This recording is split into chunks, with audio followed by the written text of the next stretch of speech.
بسم اللہ الرحمن الرحیم۔ السلام علیکم رحمۃ اللہ وبرکاتہ۔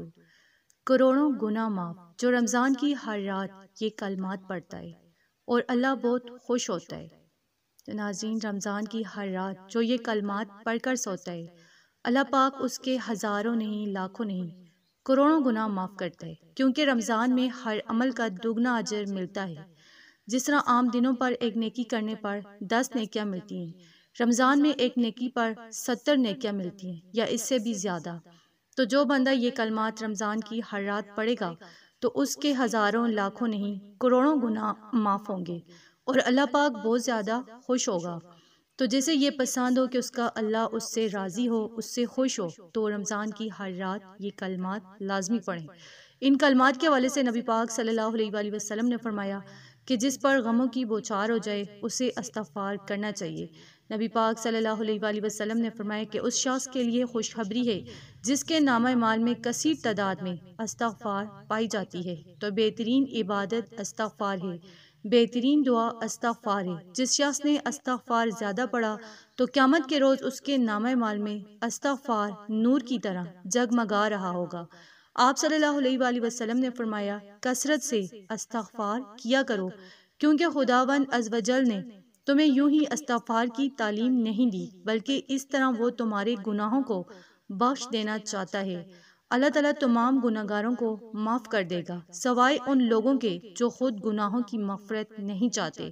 آپ صلی اللہ علیہ وآلہ وسلم سے پوچھا گیا، یا رسول اللہ صلی اللہ علیہ وآلہ وسلم، کون گناہوں کی مغفرت نہیں چاہتا؟ تو آپ صلی اللہ علیہ وآلہ وسلم نے ارشاد فرمایا، جو استغفار نہیں کرتا۔ آپ صلی اللہ علیہ وآلہ وسلم نے فرمایا کہ اس شخص کے لیے خوشخبری ہے جس کے نامہ اعمال میں بروز قیامت ہر گناہ کے نیچے استغفر اللہ لکھا ہوا پایا جائے گا۔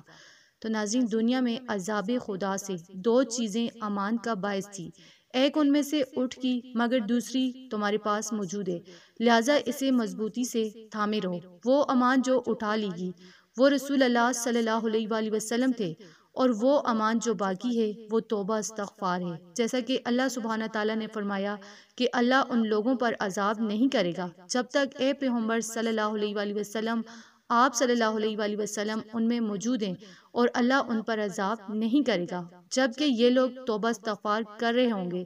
جب بندہ گناہ کرتا ہے تو اسے صبح سے رات تک مہلت دی جاتی ہے، اگر وہ اس دوران توبہ استغفار کر لیتا ہے تو اس کا گناہ نہیں لکھا جاتا۔ تو کبھی غور کیا ہے کہ نماز میں 2 سجدے کیوں ہیں؟ پہلا سجدہ اس لیے ہے کہ ہمیں یہ یاد رہے کہ ہم اس مٹی سے بنے ہیں، اور دوسرا سجدہ اس لیے ہے کہ ہمیں واپس بھی اسی مٹی میں جانا ہے۔ تو لہٰذا جس کی زندگی میں استغفار ہمیشہ شامل حال رہا ہے، اس کی زندگی در حقیقت کامیاب و کامران زندگی ہے، اور اس کا انجام بھی مبارک اور بخیر انجام ہے۔ تو رمضان کی ہر رات استغفر اللہ ربی واتوب الیہ ان کلمات کو پڑھ کر سوئیں۔ یہ وہ کلمات ہیں، وہ تسبیح ہے جو آپ کے رب کو راضی کر دیتی ہے۔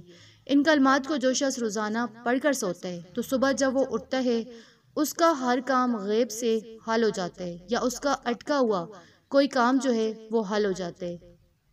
تو رمضان المبارک میں آپ اس دعا کو لازمی پڑھیں، یا استغفر اللہ بھی پڑھ سکتے ہیں، لیکن استغفر اللہ لازمی پڑھیں، اللہ کو راضی کریں۔